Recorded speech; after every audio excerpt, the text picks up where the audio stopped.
Hello America. In this video we're going to examine a report documenting the Department of Defense did nothing to stop the continued poisoning of employees with lead.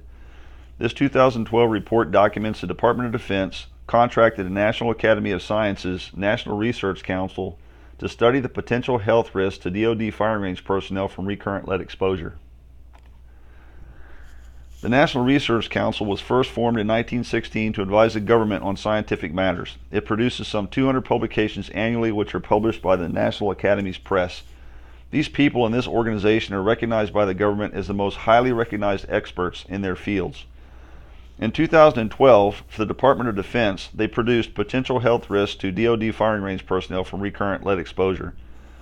This report documents the government ignored the other 40-plus toxic compounds produced firing weapons that we established it acknowledged in 2000.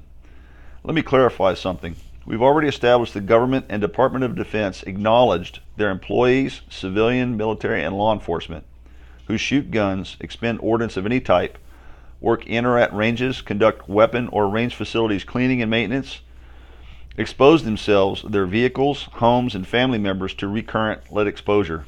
Why the report for just firing range personnel? Previous reports I presented to you established the toxic compounds produced spread throughout the global environment of the person or thing exposed to them from firing or contact with them at the place they were fired. They document it spread in the hair, on the skin, in the blood and semen, on clothing and shoes, into the vehicle, carpet, home, family laundry, and onto loved ones. We established that the government knew, as reaffirmed and documented again in this 2012 report, that soap and water do not remove it. How are all people subjected to continuous or recurrent exposure?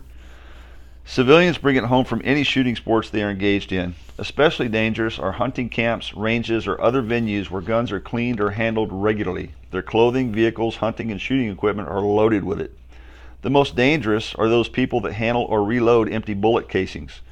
I have evidence documenting over 800 micrograms of lead on the hands of someone handling them and 89,000 micrograms per square foot where they were collected. I can't imagine the lead levels in the homes of those that reload bullets there.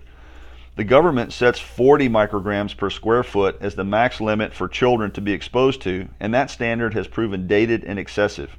Remember, soap and water do not remove it. Law enforcement handles their guns and contaminated holsters every day. They spread that contamination throughout their clothing, vehicle, and anything they touch. Military members live and work in armored vehicles contaminated with it.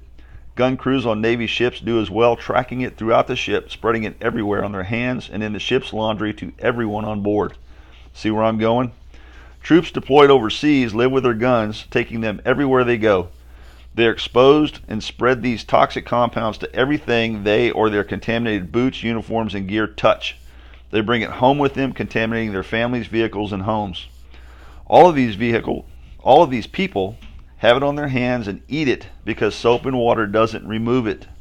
The government has known about and failed to stop it and let our poisoning continue. I will expand on this in a later video. The result? PTSD, autism, ADHD, and other incorrect diagnoses because the government has ignored the problem. Remember, we identified the government aware of lead poisoning since 1971, lead from firing guns since 1975. Lead poisoning mimics other sickness and disease leading to misdiagnosis since 1999, and over 40 other toxic compounds produced since 2000. In my research, I have not come across any government report on the global effects exposure to firearms poisoning, recurrent or otherwise, has had on all of those affected by it. Why? Knowing all of the above, the Department of Defense contracted out for a study into firing range personnel only. Given that we have documented thousands of government employees working at multiple government agencies knowledgeable of these recognized hazards, I see this study and contract as suspicious and further evidence of the Department of Defense to further ignore the problem. As I will point out later, it gets much worse.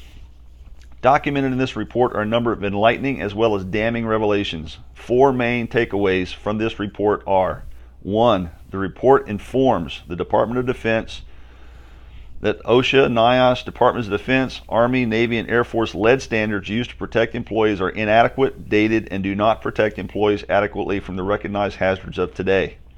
2. Despite the thousands of federal employees working in their respective range, medical, and safety departments, the report states it wasn't possible to determine the health potential health risks to DoD range employees because the DoD and its components did not provide the data required to execute the contract to complete the study.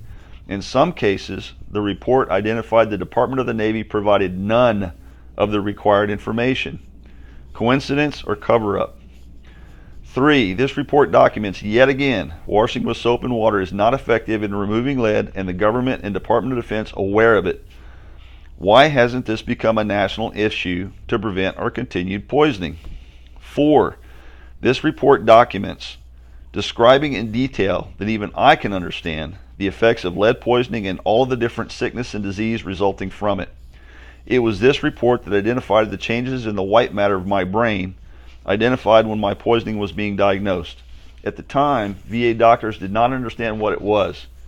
Reading this report years later identified it. That further documents the VA unaware of and ignoring lead poisoning and failing to diagnose it when presented and identified to them. Why did the Department of Defense contract out to the National Research Council to look into this, and what did they do with the results? Let me tell you, they did nothing. They took no action. They took no action to halt operations and the continued poisoning of their employees. They took no action to provide the products identified in this report to replace soap and water. They took no action to notify their employees they were being exposed to lead and how to remove it so as not to spread it, poisoning themselves, their families, and those around them. Their negligence and inaction have resulted in our continued poisoning.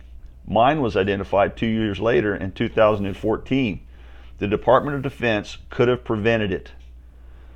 They're obligated to prevent it as my employee. This report documents the Department of Defense notified its standards and programs inadequate to prevent the poisoning of its personnel. It documents it notified soap and water doesn't work. At the very least, all operations should have been halted. A safety stand down should have been called by the Department of Defense. Personnel should have been instructed on its content. Soap and water replaced with products like Hydronol lead off soaps and products, D-Wipes lead remover, and others. They should have been instructed on how to use these products and made its use mandatory. Had they done so, it would have prevented my poisoning in 2014 and the continued poisoning of our entire military and their families. Is there a conspiracy to cover up our poisoning and the government's knowledge of it? Yes. Please watch the next video and I'll explain some of it. Thank you.